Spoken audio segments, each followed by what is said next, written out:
What's up, everybody? Welcome to Leaders of Lifestyle, a podcast all about real estate, sports, and entertainment. Take a deep dive with me into the world of high-end lifestyle and get exposed to the different leaders behind the scenes of it all. So let's get right into it.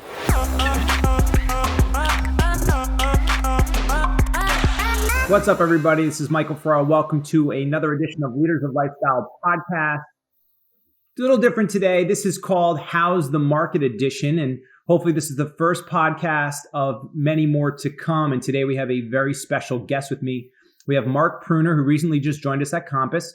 Mark has over 25 years of real estate experience, both in sales and as an attorney. Mark specializes in the Greenwich, Connecticut market and has for years put out one of, if not the single most comprehensive real estate analysis blogs called Greenwich Streets. You can find this blog at greenwichstreets.com, and I encourage you to do so. And it ranks number one on any search engine that you're going to go to. If you go to Google, you just want to look up the Greenwich real estate market, boom, it's going to pop up number one. And he's an absolute expert at the Greenwich real estate market. We're so happy to have him with us today to talk about the Greenwich real estate market and many more to come after this. We're going to try to put out these episodes every single month to recap the market and what's happening. But Mark, thank you so much for being on. How are you doing today? Mike, I'm terrific. How are you? Excellent. Thank you so much for being here. Pumped to do this with you. And let's kind of go over what we're going to talk to everybody about. We felt there was definitely a need to get all the great content that you put out on your blog into this podcast form for more people to see it, more people to hear it. And we're going to have a lot for them today. Today we're going to look at, and of course we'll put on to the bottom of any YouTube that we put out there, timestamps. So if you want to click ahead and listen or watch a specific part of this podcast that's specifically related to something you're interested in, boom, you'll have that opportunity. So the first thing we're going to talk about is just do a market overview. Then we'll get into, we'll look at the sales in the third quarter and first 9 months of the year. Then we'll get into the sales, the ups and downs so far in 2021. We'll get into contracts and inventory. We'll talk about hot price ranges. We'll talk about 2021 versus 2020 versus 2019. And then we'll finish off with listings. Where did they all go? So we have a lot to cover today, Mark. Are you up to the challenge? Yeah, I'm looking forward to it. I always like to talk numbers and stats and what the market's really doing. Awesome. Okay, so let's get right into it, Mark. I mean, so how is the market? The number one question that me and I'm sure you get from everybody. How is the market? The market is great, though we're at an inflection point. I'll talk about that in just a little bit. But yeah, we had 832 sales as of the end of September. That is more than we've had for a full year in any but two of the last 22 years. Wow. One of those years being 2020. What was amazing is in 2020, it was really the last 5 months, but that we saw sales above our 10-year average. But so far, every month in 2021 has been above average. The sales are up 44% over 2020. Our inventory, though, has been dropping. So the first 3 quarters were awesome. The fourth quarter is going to be interesting unless we can get some more inventory. Obviously, COVID drove a lot of folks from New York City, but what we're really seeing driving the market now is what I call WOOF, working occasionally or often from home. Because what's happened is people's commuting time has dropped by 60 to 100%. Previously, if you went in one day, or if you went in and had an hour and a half commute twice a day, 3 hours, 15 hours a week, you're now doing it once or twice a week, and you're only commuting 3 to 6 hours a week, and that's for a long commute. The other thing that we're seeing is a big increase in our over $5 million sales. Yep. Those have increased over 90% in the last year, and they're up 256% in the last 2 years. So there's COVID has really push people to look at what we call the mini country clubs. Yep. They want lots of land. They want an outdoor pool. Many of them want tennis courts, and so they'd love to go to a place where they can just spend the whole weekend or the week when they're working remotely. And our rental market is doing even hotter than that. And what's not reflected in all these numbers is a lot of off-market sales. Mm. And it's really tough to find data for that. But I certainly, I've got a couple of off-market things that are generating interest, and I know lots of other people who have closed sales, and particularly at the high end, because the buyers are out there, Yep. and that's what's really driving the market. Yeah, I see a lot of the same thing. I get a lot of people who, hey, look, I can't find anything on the market that I like right now because the inventory is so low. And give me something really cool. Give me X, Y, and Z thing. Well, a lot of it's not on the market, so you start looking at off market. And those people tend to usually have, want the privacy, but tend to have a number in mind that they want to hit, and if they can hit it, great. So yeah, it's extremely popular right now to look at off-market stuff for sure. Yeah, I mean, if you send out an announcement at Compass that you've got these people that are interested in selling, you got a very good chance that 2 or 3 people are going to be contacting you saying, "Look, I got clients in that price range, can't find what they want. Yeah. Tell me about what you got." Yeah, absolutely. But you call it shadow. You call it shadow inventory. I call it, pocket listings or off-market deals. Yeah, no, when I say shadow inventory, what we had post-recession were a lot of people who, in the natural life cycle, people downsize and they move to condos or they're Florida or both. And that paused for about 8 years. So we got this big buildup of people who were looking to move, but didn't like where the prices were, Right. and waited.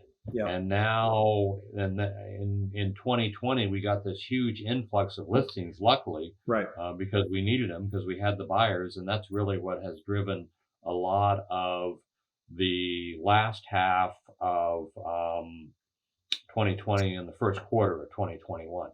Right. Exactly. So when people say, hey, listen, it was slow last month, it was really slow, and I think the market's starting to shift, what do you say to those people? It's it depends on what you want to use for your base. We had an all-time record for sales in July with 143 sales. Yep. Yeah, we're down from an all-time record. Yep. July or August was only I believe 60% above our normal 10-year average. It was significantly below what we had in July. But that's part of the seasonal nature of the market, but it's also part of the just the overall market. And we are seeing some drawback, I think, and we can get into some details about that later, because there's a variety of factors, some pushing greater sales, some pushing people to back away. Mm-hmm. So, I mean, the optics for people is, this is what I think they see if they're not studying the market and looking. They're saying, oh, there's some houses that have been sitting. Oh, there's some price reductions going on. Oh, that must mean that there's the market's starting to slow a little bit. What's your opinion and take on that? Well, a couple of things. One of the things is a lot of people traditionally do year-over-year comparisons, and normally that's a pretty good way to do it. Our problem is that September last year was up until this July was the all-time high for sales. So if you're doing year-over-year comparisons, we're down from last year. Right. But that doesn't mean the market is slower or isn't hot. Right. Pretty much at all price ranges, we have very active buyers. So yeah, I mean, the market went from it went from very hot last year to incendiary in April and May to just hot now. I mean, if anybody had told us that people would think that the market we have now is a slowdown, and it said that in 2019, Yeah, they'd say you were crazy. exactly. But yeah, it is slowing down. The other thing that they're seeing when they look on the market is that the stuff that's there is the stuff that is overpriced or has particular problems. Correct. All of the good stuff cycled on and off. I had a listing that was on the market for 3 days. And unless you happen to be looking in those 3 days, you never saw that listing. Yeah. So there's a lot of going on and off quickly, and what you are seeing left on the market is the stuff that does have an issue with selling. Yeah. Good product, priced correctly, will sell. There's not a question of if there's a buyer out for that. And it doesn't matter really what price points. You could be 2 to 5, 5 to 10, and 10 to 15, 50. It doesn't really matter. If you have a good product, priced correctly, there is a buyer out. We have more than enough buyers, and we don't have the inventory still currently at this time. 100%. Yeah, exactly right. So looking at sales third quarter and last 9 months of the year, did we talk about that? We touched briefly on it. Basically what happened was 2020, as we mentioned, was a 5-month market. We had a fairly average market up until July. Right. And then sales took off right. in August, stayed high in September, and then flattened out, but at an extraordinarily high level for October, November, and December. First quarter of 2021 was the best first quarter ever. It also was at a substantially higher level because really you didn't see any COVID effects in the first quarter of 2020. You definitely saw that in the first quarter of 2021. Yeah. And then the second quarter just took off. Once again, in 2020, it was the last 5 months. So April, May, and June were not great sales months. They were good sales months. They were average in Greenwich in 2020, but they were astounding. As I said, that was the incendiary period, the frenzy, as I call it, where stuff was going on and off like crazy. And then that's what you want to look at when you're checking to see what the market is like is contracts, not sales. And so when I'm talking about this stuff, when you look, it's the contracts that really took off. And we had just a smidgen more sales. We had 319 sales in the third quarter versus, I think, 311 sales in the second quarter. Well, 311 sales is an incredible number, right? Because that's April and May is when sales normally start peaking. So yeah, it resulted in so far this year in a huge number of sales, way above anything we've seen in any prior year. So a normal year in the Greenwich market, and from 2013 up to let's say 2019, it's slowly been getting better as a market, although inventory was still high. What would you say a normal amount of sales for that time period? You said it's in the 300s now, or 300s, but what would the typical year pre-COVID look like? So kind of the dividing line in Greenwich for a good sales year is 600 sales. And for much of the period from 2012 to 2019, we were below that. We did have one good year in 2014 where we were substantially over 600 sales, but it kind of burbled along. Yeah. What we really saw was a downturn in interest in backcountry Greenwich, where I live, which is the 4-acre zone, and mid-country just south of the Merritt Parkway, which is the 2-acre zone. Yep. People didn't want really big houses. They really didn't want a lot of land. And that was the opposite of what had happened ever since the railroads had come in 1880, and Greenwich became a place for a lot of well-to-do people to build weekend houses, summer houses, and year-round houses. Right. That's it. I mean, that was the shift, right? When everybody went from, I don't want to be back here all by myself 20 minutes to get to the center of town to, well, South Parkway seems like Golden Triangle, mid-country. It seems like this is a great place for me, commuter friendly, and I can get to everywhere I want. And then the trends changed. Yeah, and it's funny, the Golden Triangle actually moved south. Yeah. It was an area just below the Merritt. Yeah. And then, so, I looked at the sales price to list price ratio and the days on market. And it moved down to basically the 1 acre, moved from the 2 acre zone, which was the top half of mid country, to the 1 acre zone. Yep. And that's where you saw a bunch of high sales. Deer Park and Rock Rimmon both had big sales. Absolutely. All right. So sales, the ups and downs in 2021. Yeah. So if you look at a graph of our sales, they're pretty much like a sine wave. They peak in June.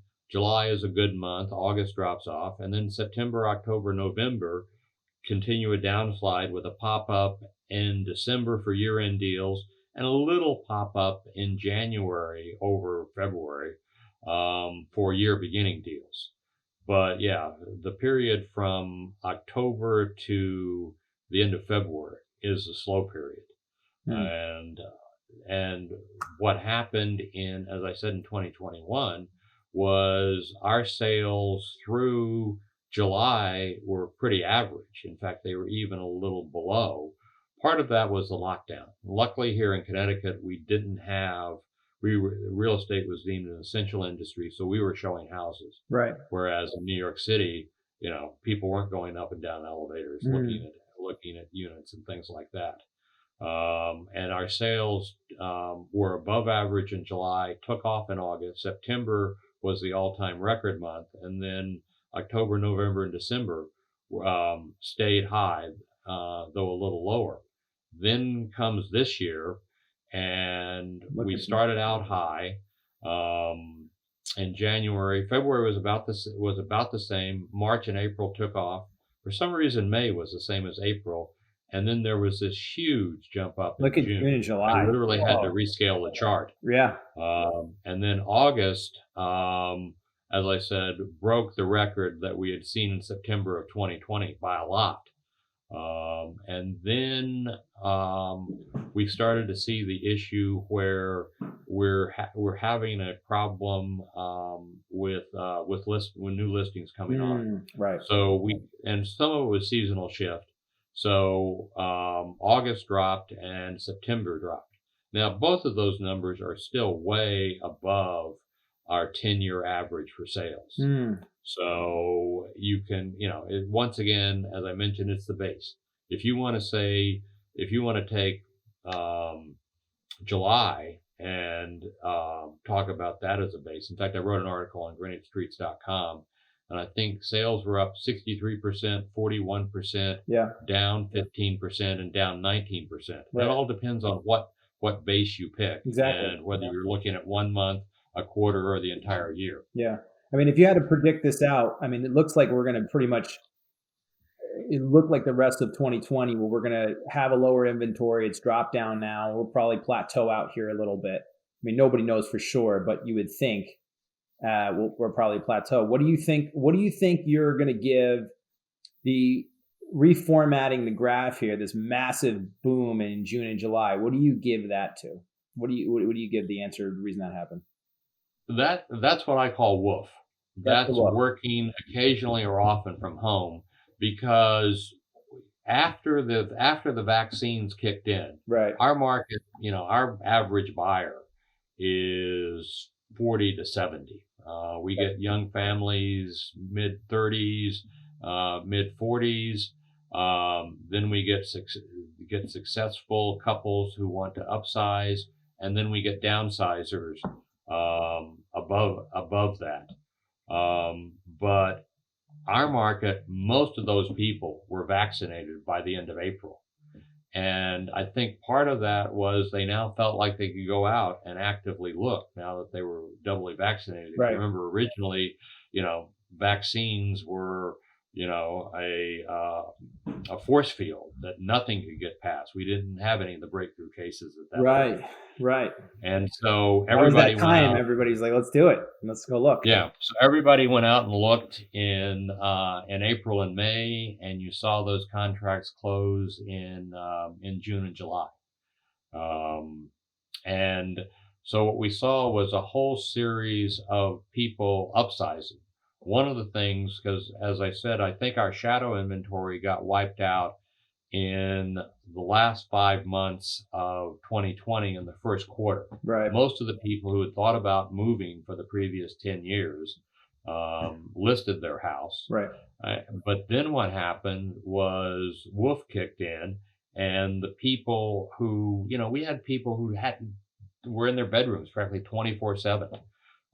They would get up, they would walk across the room, sit down at their desk, work all day, maybe go downstairs to dinner, and then go to sleep and wake up and do the same thing. And that gets old really fast. So a lot of people with 3,000 square foot houses bought 5,000 square foot houses, and a lot of people in Greenwich with 5,000 square foot houses bought 8,000 square foot houses. Right.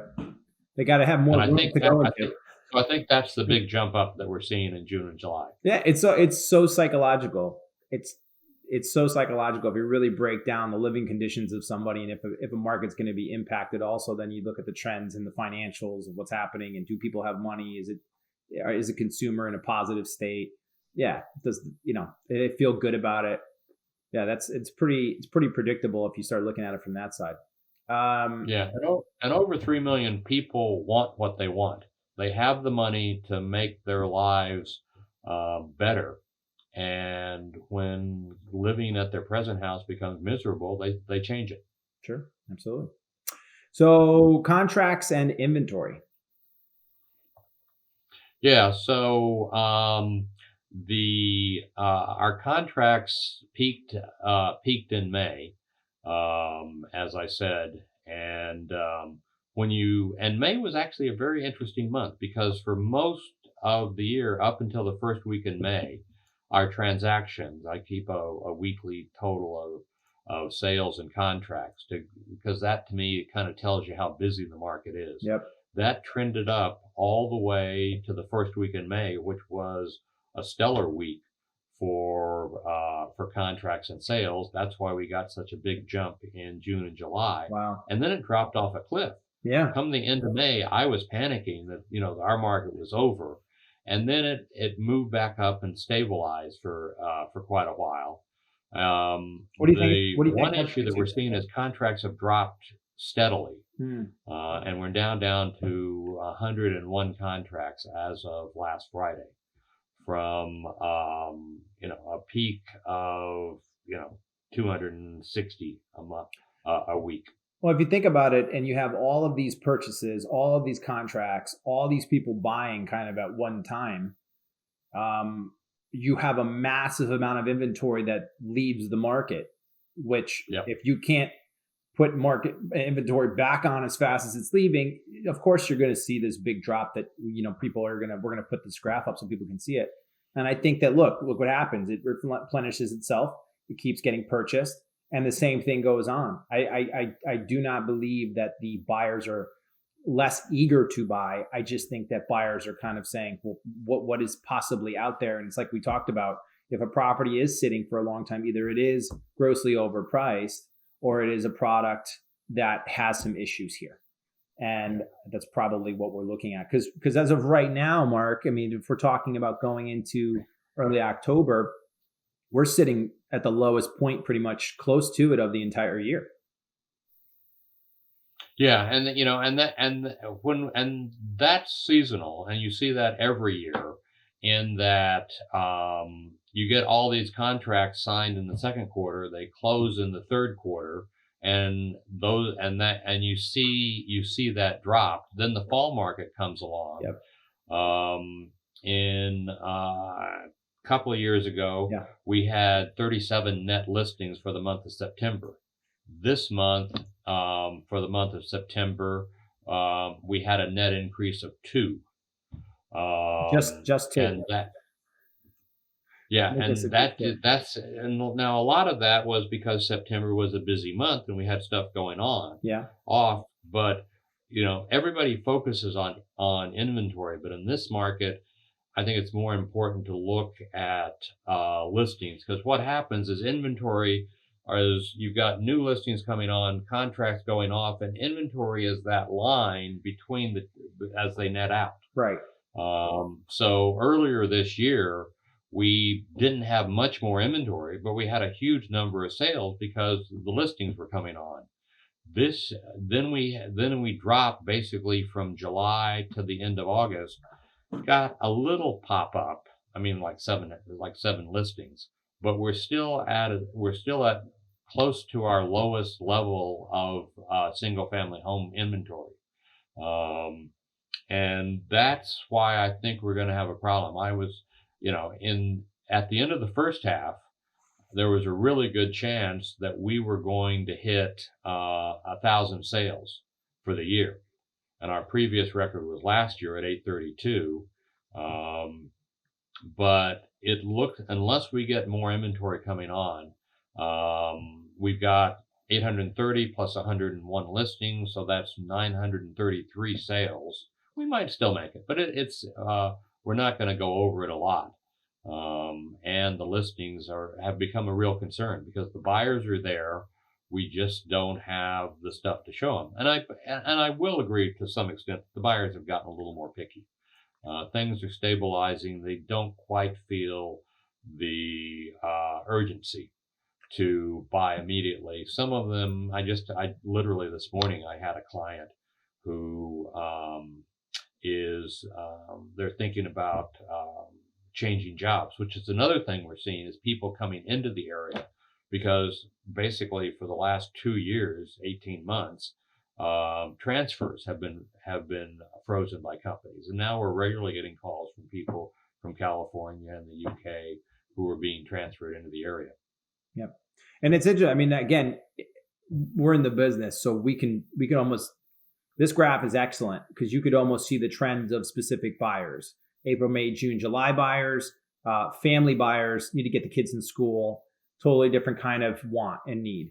You have different time frames of the year where the buyers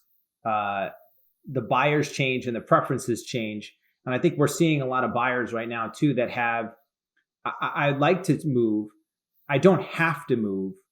I have the means to be able to find this thing. I can't find it. So either, I'm in the range of within a $10 million spread, either from a new construction that's going to take 9 months to a year to build, all the way to something I can renovate, all the way to something, but I got to have it in this location and it's got to be facing west, and I have to have, so Right. It's an interesting time frame because a lot of this right now I'm seeing is not a lot of the family stuff. This is a lot of the, I don't have to do it. I'd like to do it, seasonal relocations, job change, that sort of thing. Yeah. I mean, now that schools are open and they're in classroom schools, you're seeing, people. It was funny. There's actually a group of mothers who rotate carpooling their kids into Horace Mann in New York City. But there's a significant number of Horace Mann students who live in Greenwich. And the other thing that we're seeing that we haven't talked about is new construction and new development. We've got a lot of people doing custom houses, but it's a small fraction of what we're actually seeing in the way of sales. What's interesting is the spec builders. You would think they would be going crazy. We've got all this demand and all these people who are looking for houses, and particularly the millennial buyers really want new or nearly new. Yep. They are having a big problem because, and actually I just did 2 land deals and there was tremendous pressure on the price. It's actually being pushed down because you've got a third for your land, a third for the cost of construction, and they try to get a third for profit. But what's happened is the construction costs have expanded, squeezing their profits and also squeezing the amount that they're willing to pay for land. So even despite the fact it's a hot market, the developer market is probably not as busy. I mean, you get a good property at a good price. In fact, my brother and I are going to price one on Wednesday. We're thinking it's going to move quickly. Yeah. But I had 2 beautiful 8-acre lots in backcountry, and those were tough sales. Yeah. Over the years, if you were a spec builder, you switched over to custom because there was not a lot of spec going on in Greenwich. So you became a custom builder. So now you have all these people that are didn't necessarily have hopes and dreams of building a house. That wasn't the goal. They just now are in this world that now they can move, and so they're looking for what they want. And so when they realize that this is what it costs for this is the this is the land, this is the build price, this is what you're talking about, the profit over the top, and then these builders are looking at it like, it's going to cost me X, Y, and Z to finish this thing out, and this is the amount of time it's going to take. There's a lot of conversations that are happening that don't ever really accumulate to anything. So the spec guys are so slammed still with people who are finishing custom work. They're trying to, where am I going to find time or the money to be able to lay out the cost to do a spec build that now we'd have to break a record in sale for me to make a profit. And right. Yes. It's tough. A lot of the spec guys or developers don't necessarily want to roll the dice with it. And I think that's what we're seeing. I did an article about spec building, and you're looking at an average of 25 months from the time that the builder buys the property till he sells it. Yep. So, for spec builders now, they're having to guess where the market is going to be in 2023. Yep. Or even 2024. And that's a lot of risk. The thing is, there are lots of custom builders, and what's really, really hard to find are, if someone buys the house, it's not quite what they want, and they want to renovate.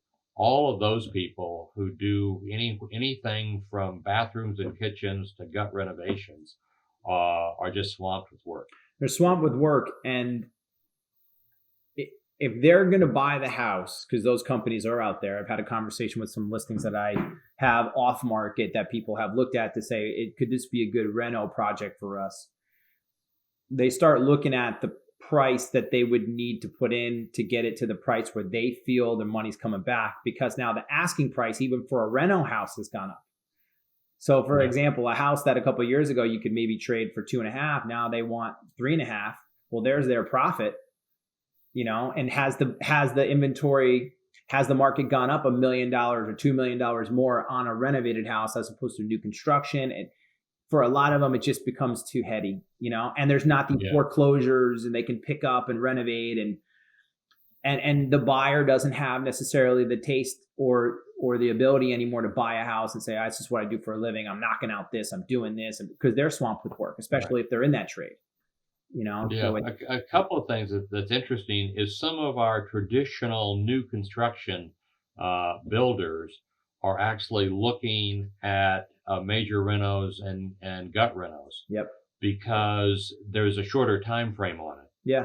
Also, the buyers that are there want now. Yeah. You do have, and you see this particularly more at the high end, people who are looking for bailout houses, and Greenwich was a big weekend market up until the late 60s. Then it became more of when the businesses expanded here, we lost some of that. That's now back. And so those people are looking for big renovations, and it's a shorter time frame. And so the folks who don't know, I don't think anybody knows where this market's going to be in 2023 or 2024. Right. And so they're looking at big renovation projects. Yeah. Yeah. I might have one coming on that we're going to do a decent sized renovation on a project in South Parkway, but we'll stay tuned. We'll see how that goes. This is a topic that a lot of people will probably check on and see, hey, does my house fit into that price range? So what is the hot price ranges? I wrote an article about 3 weeks ago about that. What's really hot? And the horrible thing was everything. I mean, literally 100,000 up to 10 million. Sure. was hot. Okay. There is a little bit of resistance at 10 million. We're looking at like 18 months of supply, but 3 years ago we were at 96 months Yeah, it of was supply. crazy. Yeah. So, I mean, we were talking 10 years of supply. Right. Now we're down to a year and a half, and that's just for that small part of the market over 10 million. From 6.5 to 10 million, we are at 5.5 months of supply. Yeah. I mean, and that's just unheard of because that was 4 years of supply. Right. Kind of the one of the commonly accepted dividing lines between a buyer and a seller's market is 6 months of supply. Right. I actually say it's 9 months of supply over 4 million. But we're well below that. The stuff that is there is selling. We are seeing a little bit of flattening. One of the things I do is a graph that shows months of supply with sales, months of supply with contracts, and months of supply if you annualize the previous month's sales. And whenever you see that going down, you've got an accelerating market. When you see more months of supply, when you add in contracts, assume it's a month and a half to close, or when you annualize the present month going up, that's a sign that that part of the market is slowing. We're essentially flat across most of those price ranges from 600,000 to 10 million. Mm-hmm. September does show a slower sales from 4 million to 6.5 million, but 6.5 to 10 million still busy. Now that's just that has to be due to the lower inventory. Yeah, and that's exactly lower inventory, and as I said, at the higher end, you've got upsizers within Greenwich who were perfectly fine with their 6,000 square foot house, but now that they need 2 offices, sure, and they need a place for the kid that doesn't want to go back and live in his apartment in New York City, and they've got 2 homework areas because the kid doesn't want to spend all day in the bedroom. Mm-hmm. You need an extra 1,500 square feet, and you're actually going to use it. It's not like those big empty bedrooms that sit around, in some of our 6-bedroom houses with 2 people living in them.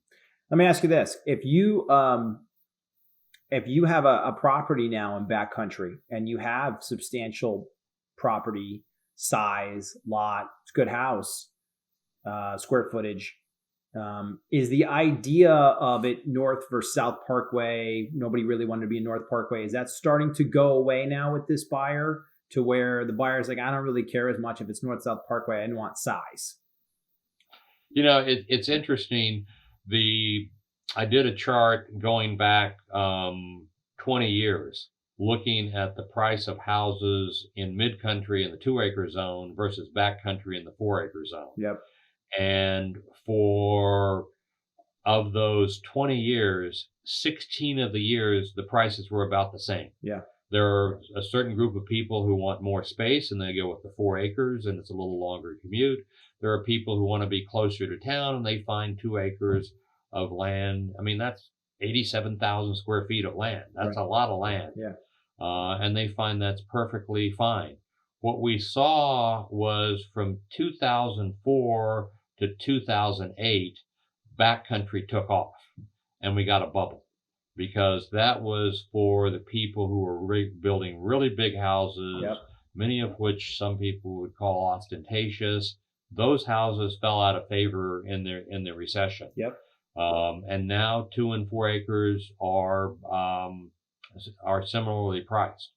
So that as has happened in 16 of the last 20 years, it's kind of evenly balanced between people who want 2 and people who want 4. Do you think in the future this group of buyers will start to look at up there in North Parkway again and go, no, I want it, that this is better because this is bigger, I got more land? Or do you think that the trend going forward, I learned the lesson from last time, I'm not going to do that again. I like, this buyer, this generation likes the proximity to everything, likes a little bit smaller lot, a little bit more conservative on the house size? Actually, I think it's very much the former.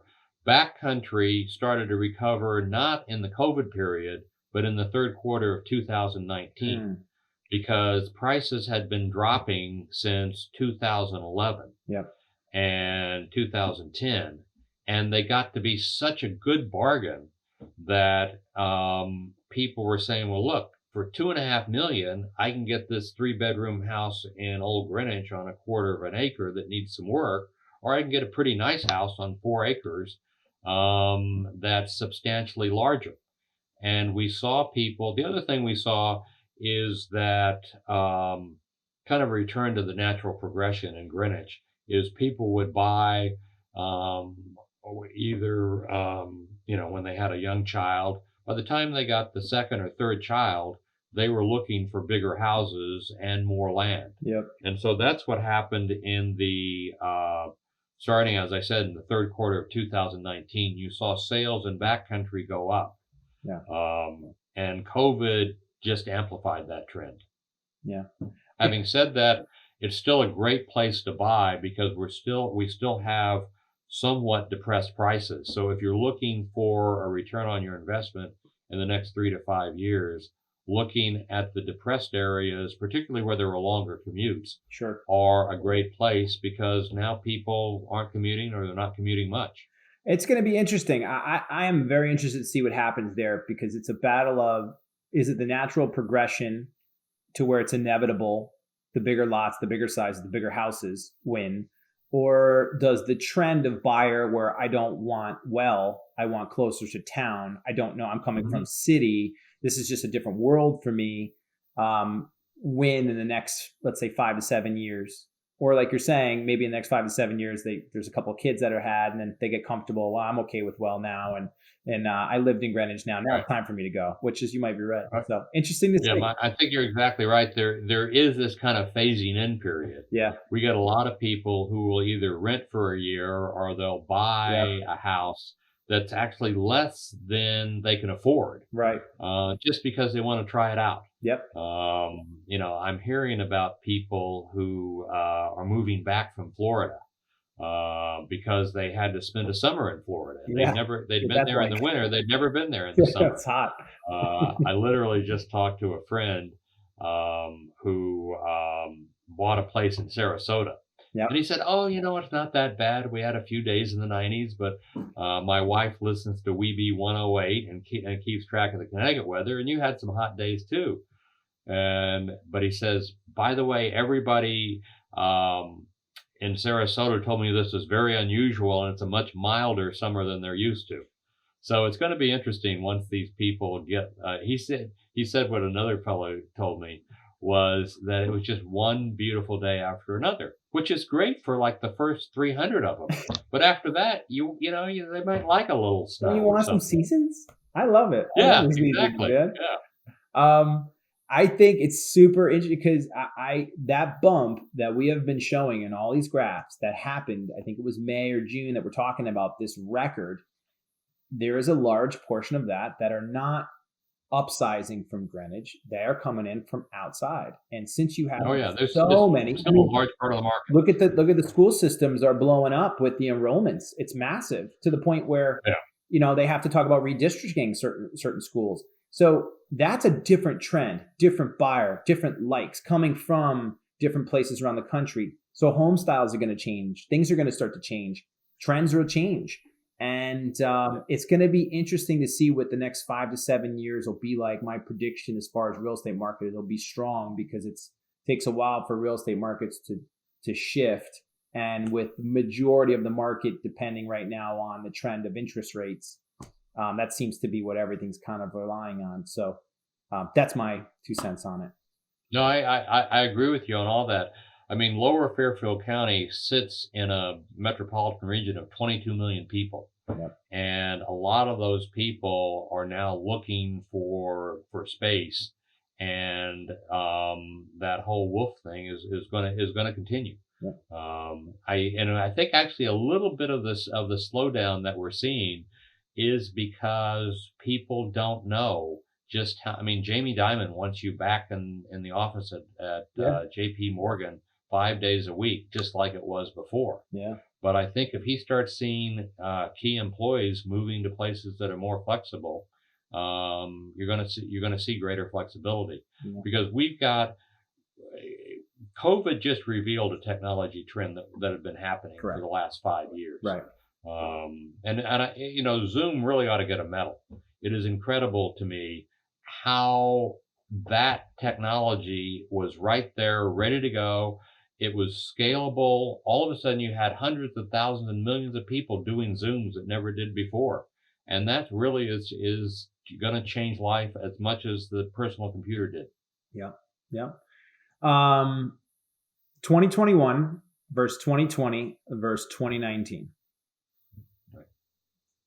What do you got? Yeah, so basically what happened was, and I think we've gone over a lot of it. Yeah. The 2021 was a great first 9 months. We had a huge peak in July, and things have come down. But one of the reasons to talk about this, as I said, is the whole base issue. You want to be very careful when you're looking at year-over-year comparisons, because so many of them were so greatly influenced by COVID. So one of the things that we're seeing more of is year-over-2-year numbers, and I think those make a lot more sense to give you a feeling of where the market is now. Gotcha. Okay. Obviously, it doesn't take a brain surgeon to realize that there's a progression. 19 is a lot different than 2020, is a lot different than 2021, and we've covered a lot of this. One thing I forgot to ask you, and I didn't want to miss it, back to the high price ranges thing, just once over, going into the beginning of October 2021, the hottest price point. If you have a house that you're looking at, and this is in your price range, and you're going to put it on the market, feel the most comfortable with it? $1.5 million to $2.5 million. Okay. That is both the millennial young family buyers, and that's the downsizers buyers, and that goes all the way up to $3 million. But we had a house come on. It was essentially a big ranch, though it was built in 1925 in one of our upscale neighborhoods. It came on mid twos and was gone it came on Tuesday and was gone by Saturday. So one of the things that we're seeing, in fact, that may be something we want to talk about, is what buyers and sellers can do in this hot market to help themselves. Yep. But in that situation, the buyer insisted that they cancel the open house. Because the rule in Greenwich is there is no deal until the contract's signed. That's right. So just because you accept an offer and I had this happen to me both ways this year. Yep. I was representing a seller. We had a deal at 145. 2 days later, before they had done the inspection, we got a deal at 155, no inspection. Yeah. So they took that. I had a deal at 2.1 million on some land with a developer. Somebody came in and bid 2.2 million, literally 2 hours after we accepted that offer. Right. Yeah. Yeah. It's important that buyers and sellers, especially buyers, really understand your purchase and sale agreements, your LOIs, your agreement paperwork is a lot different here. So making sure you're working with a good broker and a good attorney who can really explain to you how the process works in Greenwich is very, very important. What's the biggest trap price point? Under 600,000. The problem is with the appreciation. We used to have a fair number of single family homes under 600,000. Right now we just don't have that many because everything's appreciated out of that price range. And what is there? Yeah, right now under 600,000 we've got 3 listings and 1 contract. Sure. So you can see big percentage changes simply because 1 more house comes on in inventory or 2 more sales happen. Yeah. And that's another thing to note, particularly in our market, because as I said, a good year was 600 sales. When you start looking at sales between $1.5 million to $2 million in Cobb, you're probably talking 8-10 sales.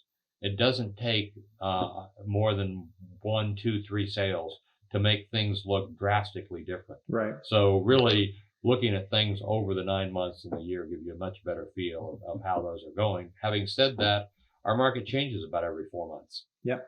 Every quarter. It's a totally different shift there. So, and I would be remiss not to ask you, there are so many single family houses that have been sold this year. The condo market in 2021 so far, going into the end of it, how's that look? It's funny you mention that, because the condo market became totally bifurcated last year. Yeah. We had all the people moving out of apartments in New York City, and the last thing they wanted to do, we don't have a lot of high rises, but we do have a fair number of mid rises, 3 to 5 story places with Right. lobbies and elevators. Right. Those were dead. Yeah. Then the townhouses with separate entrances, those did very well last year. I had a nice townhouse for 1.1 million, had a lot of interest. Those have held up. This year, all of them are doing well. Yeah. And our median townhouse price is around $700,000-$800,000, whereas our median house price is now about 2.5 million. So for folks that want to live in Greenwich and don't want to spend over $1 million, condos are a great way to go. Yeah. Having said that, that market is tight. And right now, I've got 3 sellers, 2 of which are in contract, one of which, I have four sellers who would like to sell, and they all want to move to a really nice downtown condo, and there aren't any. If anybody knows of any, let me know. Yep. Because and a lot of those are going off market just because there's so many people who are going through this whole downsizing trend. I think the 2 big trends is, if you can have a property that can be renovated and it works out, you will do very well. So if you have one of those properties, single family, and if the condo market, the townhome market is gonna do very well as COVID starts to subside, I think people feel a little bit more comfortable with it again, and they're looking for entry level into the great school systems that they can afford to put the certain amount of money down, or on a property that's $2.5 million now, that sort of thing.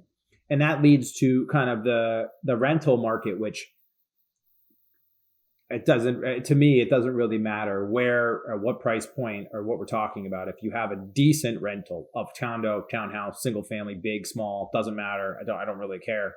You're going to have some interest. There is just so many people that are just like looking to get into the town and just want to dip their feet in, or just can't find something.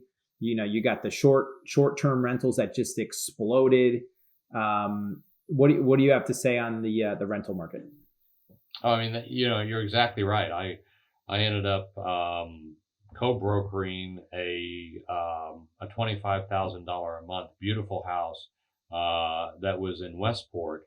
It was on the market for 3 hours. Yeah. So we had 6 offers at or above $25,000 in 3 hours. And that's for a year? That was last year. And that was this year. Oh no, that was a short. I mean, the holy grail last year was a short-term, beautiful rental last year. I mean, what cracked me up was we have a fair number of well-to-do people in this area. Yeah. People who would never have considered renting their house. But when somebody told them, look, you spend another 2 months in Nantucket, and you'll come back with $100,000, all of a sudden we had a big explosion of people putting on drop dead gorgeous houses that rented for anywhere from $20,000. I think the record was $65,000, $70,000 for a 3 month per month for a 3 month rental. I had a $60,000 4-month rental. But what I saw is now I saw that huge big burst was that beginning of April, May, June 2020 rental market was insane because nobody really knew what was going on. Absolutely. Nobody. Yeah. And then it became, they just wanted to get out and get safe. And now a year later, May, June, July, people looking for that rental I'm saying, no, you got to understand those people who rented it last year are seeing what happened and they go, why am I renting? I'm going to sell it. And they all sold it. So even less inventory now on both the rent and the single family sale side, which is even created more. The funny thing is on the short-term rentals, the people who rented last year decided, I don't have to go all the way out to Martha's Vineyard or Maine. I can have a really nice vacation in Greenwich. Right. And so we had a lot, not nearly the demand, but we had a lot of rentals for short-term rentals last year. We had very few this year. And what I was hearing was a lot of those people who rented last year called up the landlord and said, can we come back in 2021? And the landlord said, sure. The other thing is, just as you were saying, a lot of those were happening in March, April, and May last year. We had a lot of one-year rentals too. Mm-hmm. And so as those were maturing, those people were looking in February, March, and April. And I bet you a significant portion of what drove that huge jump up in June and July, which I hadn't thought of till you mentioned it, was the fact that so many of these one-year leases were expiring and people wanted to stay.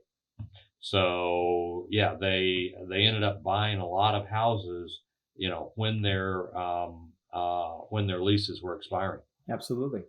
So listings, where did they go? I think we spent 45 minutes here just talking about listings and where they went in some capacity. So if you've watched any of this, you probably heard about where listings have gone. But I'll let you speak to anything on this topic, and then we'll kind of wrap it up. Yeah. So basically, shadow inventory, people who are waiting to move have listed and sold. There may be a few. There actually are a few that are sitting there saying, hey, wait a minute, prices are going up like 1.5% a month. I don't need to sell now. We may be 70, 72, but let's hold out for another year before we move to Florida. Then we just have supply and demand. People see prices going up. They may not have intended to sell before. I've got two clients like this who are going, look, with what I can get for my house now, you find me, and these also tend to be off market. Mm-hmm. These folks are saying, you find me a buyer, but we've run through a lot of that. And it's really, you have the normal slowdown of listings in fall, and now you've got good demand, so stuff is cycling on and off quickly. But we're also seeing a significant drop. When you look at listings overall, we had great listings May, June, even into July, and then come August, it really stopped and hasn't picked up a little bit for the fall market, but not nearly what we need. Yeah. So timing wise, I mean, we like to do these podcasts. I'd like to do this How's the Market show with you once a month, to kind of recap the month, how it was going, so we can have updated data and everything like that. And I think the people will love it. If you're on the fence right now, it's October. It's October going into November, getting towards the end, going into the last quarter of 2021. You're on the fence about selling. I know it all depends on specifics, where you're going to go, what price point, everything like that. But how are you feeling about the market going into the end of the quarter? I mean, if you've got a house and you're willing to price it to market, I don't care what price range it is, at least below $10 million. There's a very, very good chance you can get a sale in the next 6 weeks. We've got a big issue traditionally. You didn't see that last year though, in COVID, but normally the market drops off the third week of November. Once the holidays season comes, we have a slow period from the week before Thanksgiving until the end of January. Okay. And so what you need, if you're looking to sell and you want a good price, the best way to price a house is right at what you think it's going to sell for. because if you underprice it, you'll get multiple offers. The other thing is we've got about 5-6 weeks left.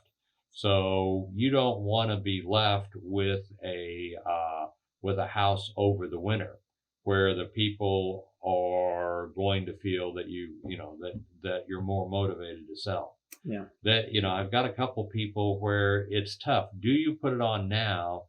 I've got, one fellow who says, oh, the price has been going up. Let's put it on an aspirational price. We're talking $450,000 above market price on a $3 million house. And I'm going, don't do it. It's just going to sit there. Because much of what we have out there, half of the 260 listings have been on for a long time. And you need to, if you price it at market, you'll get a sale. Most likely, if you don't price it at market, then you're not, you got 6 weeks to sell it, and then you're into the winter, and you're not really going to see a lot of buyers traditionally. And with this market, who knows? Certainly, we do have buyers in October. Will we have in November, December, and January? I think we're going to be better, but not great. Yeah. It's all about your product, too. I said to a lot of people, if you have the one-of-a-kind, most unique, cool, different product that we cannot comp, and there is really a idea of a market, but you are something very special, then be a little bit above what the regular market would be because you are one-of-a-kind type thing. Otherwise than that, this is a very, very easy market. There is a buyer for your property at this price point. If you want a quick multiple offer, you go a little bit below, just like you said, but this is very easy to do. But it's also very hard for a seller sometime who's emotionally attached to it and think, well, you spent, let's say if they listen to this podcast, you spent an hour telling me about how great and hot this market was. So I have the greatest thing in the world. So I expect $450,000 over. And if I put it for $450,000 over the list price, maybe they'll lowball me. And I try to explain to people will be offering you money to buy the house, not to lose it. This is an opportunity for you to sell it. If you push your number up too high, you do get left into the group of people that, it's tough to market a property in the winter. Yeah, there's a ton of information out there on the internet. Yep. People really focus on price per square foot. But here, it's almost guaranteed that the buyer is going to have a good broker.